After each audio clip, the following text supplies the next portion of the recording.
Our world is changing at a rate that at times seems breathtaking.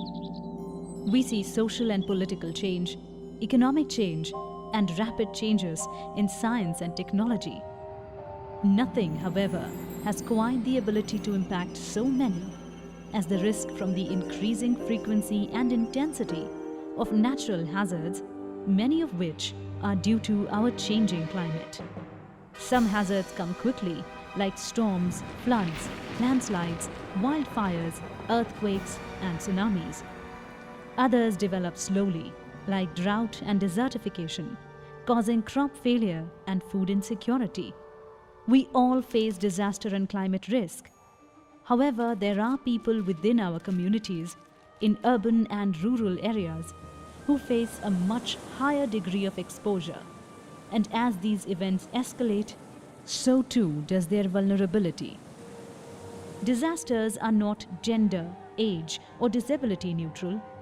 Women, girls, children, older people, those who are poor, people with disabilities, ethnic and other marginalized groups are disproportionately affected by disasters. Women and girls are particularly exposed to increased gender-based violence during times of crisis.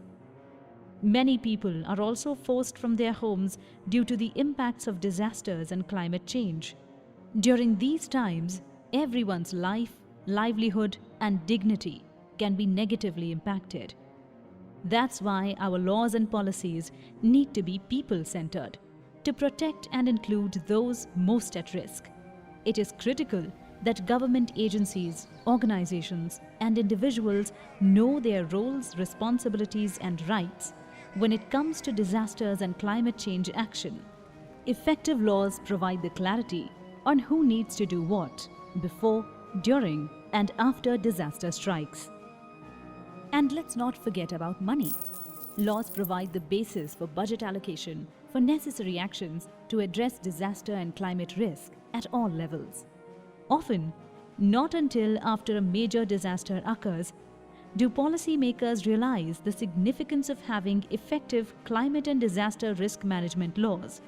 However, so much more can and should be done beforehand. So, we really want to do something to ensure the safety and inclusion of all our people before, during, and after disasters, and make sure our institutions and systems are disaster and climate proof. But where do we start? This is where the International Federation of Red Cross and Red Crescents, IFRC's Disaster Law Program comes in.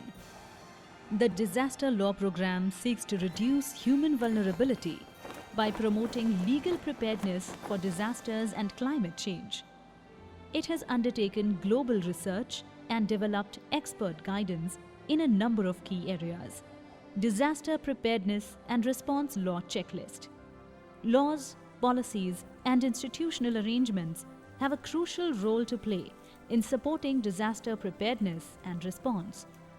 The Disaster Preparedness and Response Law Checklist provides guidance on how to prepare laws to better prepare and respond to disasters. International Disaster Response Law. Even the most well-prepared countries may need international support when a major disaster strikes. However, regulatory issues can hinder efforts. The International Disaster Response Law (IDRL) guidelines assist governments to become better prepared for common legal problems in international response. Disaster risk reduction and law.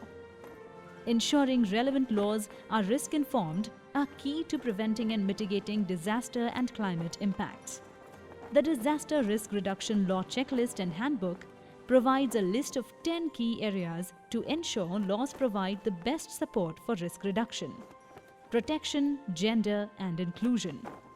In recognizing that disasters are not gender neutral and disproportionately affect marginalized groups, the Disaster Law Program can offer advice on how to support equality, protection, and inclusion, including for those who have been displaced, ensuring their input in disaster-related legislation, policies, and procedures, so that no one is left behind. Okay, let's recap. What do we know? We know that climate change is having a significant impact on both the frequency and intensity of disasters throughout the world, and we have seen that vulnerable people are increasingly exposed to risk.